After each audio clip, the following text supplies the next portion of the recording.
दहाय आफा इसोर बोराइ बाथौ गिबियावनो आं उदालगुरि जिल्ला दुलाराय बाथौ गौथुमनि जानानै नोंथांमोननि बे मिडियानि हान्जाखौ आं गोसो गोरबोनिफ्राय साबायखर बावदों। जों बाथौ धोरोमारिफोरा आसाम आरो भारत हादरनि गासै बर' रायजो राजाफोरनिसिम आं गोसो गोरबोनिफ्राय खुलुमनायखौ गिबियाव बावहरबाय।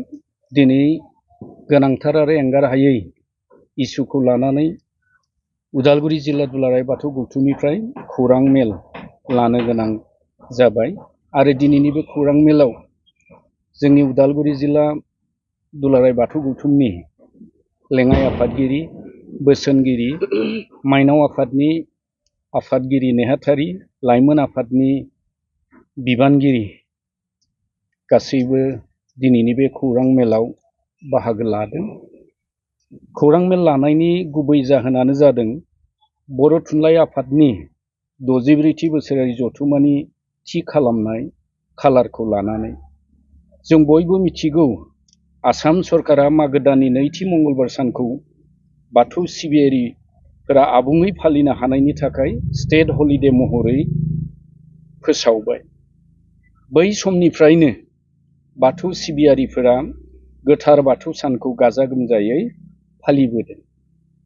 दा बाथ्राया जाबाय बर' थुनलाइ आफादनि 64थि बोसोरारि जथुम्मानि खालार थि खालामनायखौ लानानै फैगौ 28 जानुवारि 2025 खालारनिफ्राय खुंनो लानाय बर' थुनलाइ आफादनि 64थि बोसोरारि जथुम्माया बाथौ धोरोमनि गोथार बाथौ सानजों गोरोबदों। बेखायनो बर' थुनलाइ आफादनि मानिनां आफादगिरि, गाहाय नेहाथारि आरो बिबानगिरिफोर आरो बानजाय आफादनि मानाव गेदेर मासिगिरि आरो बिबानगिरि नोंथांमोननिसिम उदालगुरि जिल्ला दुलाराय बाथौ गौथुमनि जानानै गुरैयै खावलायनाय, जाहाथे 28 जानुवारि गोथार बाथौ सानखौ एरायनानै बर' थुनलाइ आफादनि जथुम्माखौ आबुङै खुंनो थुनलाइ आफादखौ खावलायनाय जाबाय। लोगोसेनो बाथौ सिबियारिफोरनि गोथार बाथौ सानखौ मान होनानै बाथौ सिबियारि रायजो राजाफोरनि इसिङारि सानस्रि आरो गोथार फोथायनायखौ नोजोर लाखिनानै फिन 28 जानुवारि खालारखौ एरायनानै बर' थुनलाइ आफादनि 64थि बोसोरारि जथुम्माखौ खुंनो गुरैयै खावलायहरनाय जाबाय। गोजोन्थों। एसेनोसै। उदालगुरि जिल्ला दुलाराय बाथौ गौथुमनि जानानै आं आफादगिरि गहिन चन्द्र बर' बेखिनिखौ नोंथांमोननिसिम गुरै खावलायनाय जाबाय। खुंनायनि गेजेरजों बैदिनखालि 28 खालि जिहेतु माने बाथौ साना गोग्लैबाय, दा गोग्लैब्ला बैदिनखालि बिथांमोना रोखायै बुंदों जे 28 खालि जेबो हाबाफारि थाया बे मान होनानै। दा बेखायनो 28 खालि जास्ट माने रिसिपसननि जिथु थान्दै नाजावनाय बे हाबाफारियासो मोनाबिलिनिफ्राय जागोन होननानै बिथांमोना बुंदों। बे बेलायाव माबायदि? दा बे बेलायाव जोंनि फारसेनिफ्राय जोङो खेंफोरथि होनो सानदों। जों बयबो मिथिगौ बाथौ धोरोमा 28 मागो दाननि नैथि मंगलबारखौ बाथौ सान हिसाबै गनायथि मोनदों आरो गनायथि मोननायनि समनिफ्रायनो बाथौ सिबियारिफ्रा बे सानखौ आबुङै उदाङै फालिनायनि मोन्थाय दङ आरो जों मिथिनो मोनो जे जोंनि जाफोर थान्दै, जुदिअबो बर' थुनलाइ आफादा बुंदों जे बै दिनखालि जेबो हाबाफारि लाया, नाथाय जाय थान्दैफोर बिसोरो फुंनिफ्रायनो दावबायबोनांगोन।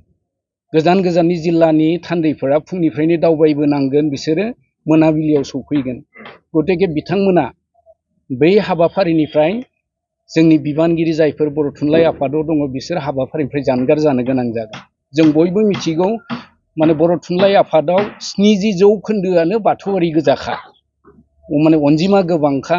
बे हिसाबै बर' थुनलाइ आफादावबो बे गोहोम गोग्लैगोन आरो बेराफारसेथिं जोंनि बाथौ सिबियारिनि गोथार बाथौ सानावबो गोहोम गोग्लैगोन। ओंखायनो बे बिथिंखौ नोजोर लाखिनानै बर' थुनलाइ आफादा जोंनि बे 28 जानुवारि गोथार बाथौ सान, बे बाथौ सानसेखौ एरायनानै जाहाथे खालारखौ थि खालामनानै लायो, बेखौनो जोङो बर' थुनलाइ आफादनिसिम खावलायनाय। मोनसे गोजोनथाव फोसावथाय।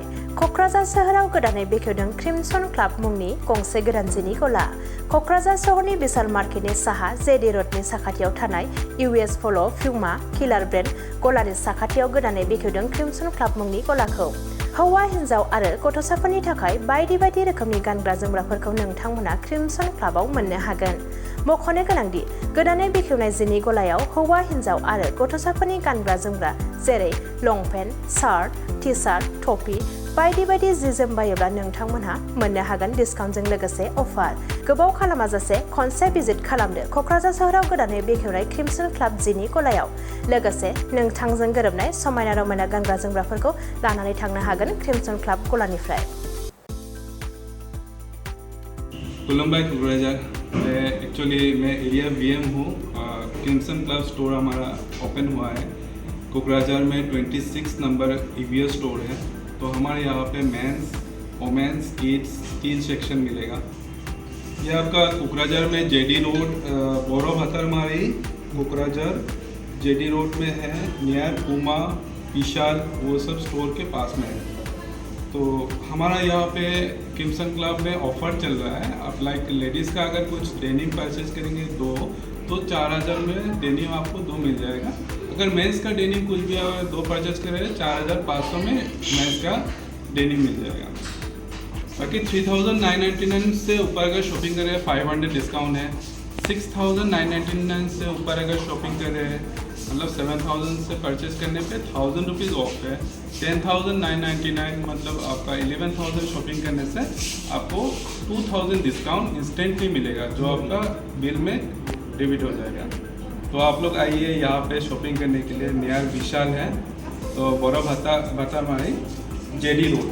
तो ये क्रिमसन क्लब का एक्सक्लूसिव स्टोर है। यहाँ पे आपको न्यू कलेक्शन अवेलेबल मिलेगा। हर टाइम मिलेगा, कुछ ना कुछ तो ऑफर चलता ही रहता है एवरी फुल द ईयर।